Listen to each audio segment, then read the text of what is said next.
The effect of the Wall Street crash on Europe was also catastrophic. It intensified the growing economic and political crisis in the new democracies. In both Germany and Austria, there were violent street battles between the armed wings of different political parties. Against this backdrop, Freud, who was suffering from cancer of the jaw, retreated yet again to the Alps. He wrote a book called Civilization and Its Discontents. It was a powerful attack on the idea that civilization was an expression of human progress. Instead, Freud argued, civilization had actually been constructed to control the dangerous animal forces inside human beings.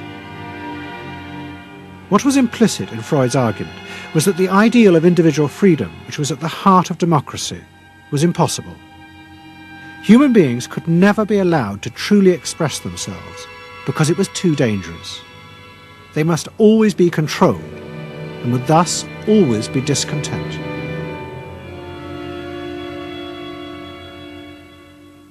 Man doesn't want to be civilized, and he is civilization brings discontent, but it is necessary to survival. Otherwise he couldn't survive. So he must be discontent, because this would be the only way to keep him within limits. But what did Freud think about the idea of the equality of man? He didn't believe in it. We had 32 parties, and Hitler said, before those parties don't vanish, there is no Germany. That's true. You can't have 32 parties, and so they felt this one person will put an end to this comedy. Freud was not alone in his pessimism. Politicians like Adolf Hitler emerged from a growing despair in the 1920s about democracy. The Nazis were convinced that democracy was dangerous because it unleashed a selfish individualism, but didn't have the means to control it. Hitler's party, the National Socialists, stood in elections, promising in their propaganda that they would abandon democracy because of the chaos and unemployment it led to. Die Parteien versprachen den Himmel auf Erden.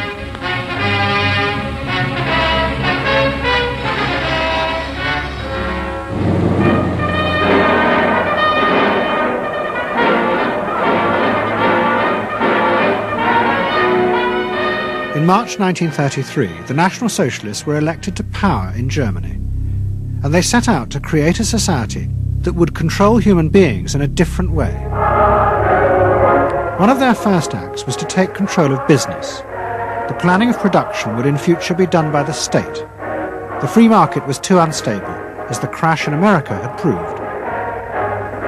Workers' leisure time was also planned by the state through a new organization called Strength Through Joy. One of its mottos was service, not self.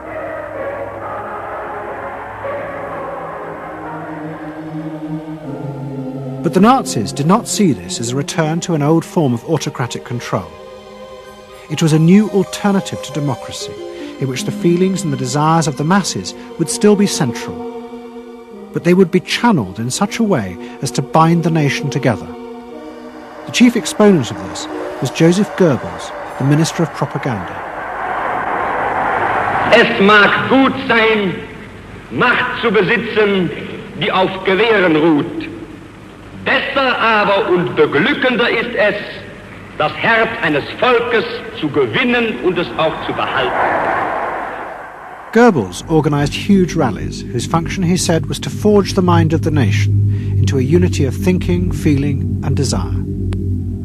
One of his inspirations, he told an American journalist, was the writings of Freud's nephew, Edward Bernays. In his work on crowd psychology, Freud had described how the frightening irrationality inside human beings could emerge in such groups. The deep, what he called libidinal forces of desire, are given up to the leader, while the aggressive instincts are unleashed on those outside the group. Freud wrote this as a warning. But the Nazis were deliberately encouraging these forces because they believed they could master and control them. Well, Freud was saying that masses are bound by libidinal forces. They love each other and delegate their ideas and their feelings to the chap on top. What are libidinal forces? What are libidinal forces? Well, forces of love. Not hate. No, hate is delegated to the others outside.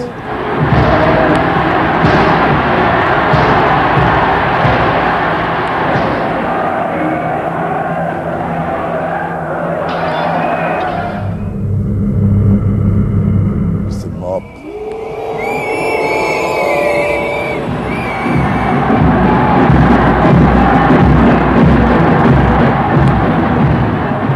I could see from afar, looking up Wilhelmstraße towards Unter den Linden, how those 100,000 of people, when they passed Hitler, they just became completely delirious. They began to shout these cries I will never get out of my ears. Heil, Sieg, Heil. They demented.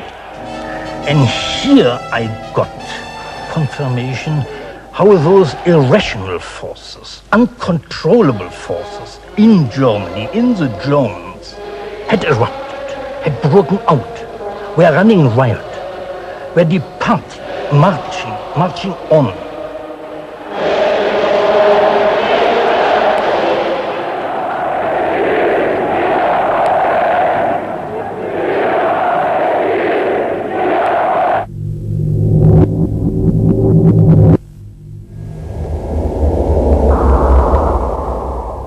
And in America too, democracy was under threat from the force of the angry mob. The effect of the stock market crash had been disastrous. There was growing violence as an angry population took out their frustration on the corporations who were seen to have caused this disaster.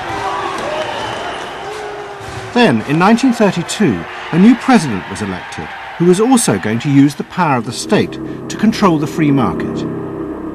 But his aim was not to destroy democracy, but to strengthen it. And to do this, he was going to develop a new way of dealing with the masses.